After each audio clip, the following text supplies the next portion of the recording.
In this video, we're going to take a look at creating reservation blocks in AlleyTrak. Reservation blocks are pretty straightforward, but they are really powerful and a good tool to help you manage availability within your facility. So on my account right now, we can see on lanes 18 through 24, we currently have them all showing up as red. This is a reservation block that I have in effect. This is just configured as a walk-in buffer where we want to block out a set number of lanes. And with reservation blocks, you can define a start date, an end date, and then a time range that is going to apply for this block. And AlleyTrak will go through and prevent customers from being able to book on those lanes. So to create a new block, we're going to want to go into locations and reservation blocks. And then we can see from this page, I currently have 3 blocks configured, 2 general use cases for reservation blocks.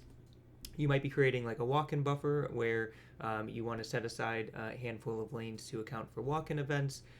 Maybe a lane goes down and you need to prevent customers from being booked on those lanes. Another example would be something like league events that have like a reoccurring schedule where you know you need a set number of lanes on a reoccurring basis. So to create a block, we can go ahead and click Add New up at the top right, and then it's going to load our configuration to create the block. We can put in a title, some notes that we want to display. It can also conditionally show the notes to the customer if you choose to. Otherwise, the generic message would be displayed to them.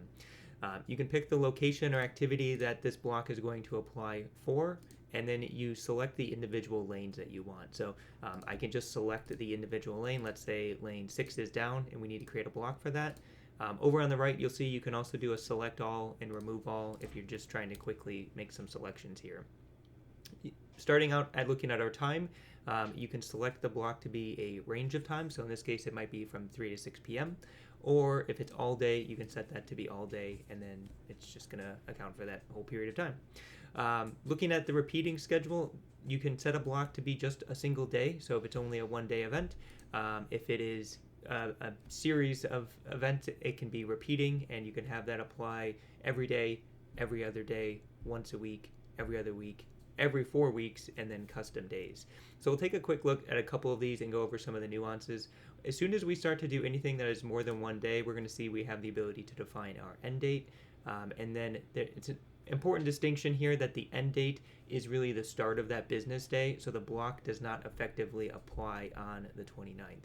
So if we want this block to apply on the 29th and the 30th, we want to go one day beyond that to the 1st in this case, and that would apply the 29th and 30th for what we currently have configured. Now, when we go to repeating schedules that are once a week, every other week, things like that, the repeating interval is based on your start date. So if we pick the 30th here of September, this is going to repeat every Monday in this date series.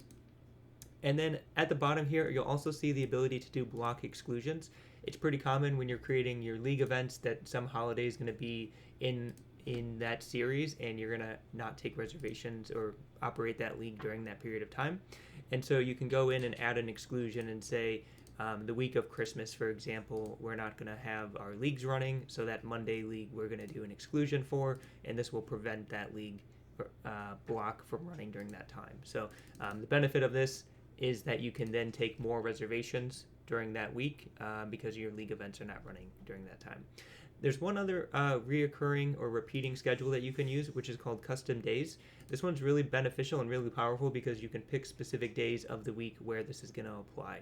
I participate in a rum bucket league at my facility, and that facility runs the rum bucket league 3 days a week. They run at the same time every week. So hypothetically, we could go in and create this as a rum bucket league event, and we could say it's applying Monday, Tuesdays, and Thursdays, and then it's still applying within that date range, same time configuration as above. So really powerful way to manage a large number of events on a recurring basis. If you have any questions about reservation blocks, feel free to reach out. You can send an email to chris@alleytrak.com or help@alleytrak.com. Also, at the bottom right of your AlleyTrak admin panel, you'll see the support chat tool, which you can reach out to if you have any questions for real-time support. Thanks so much.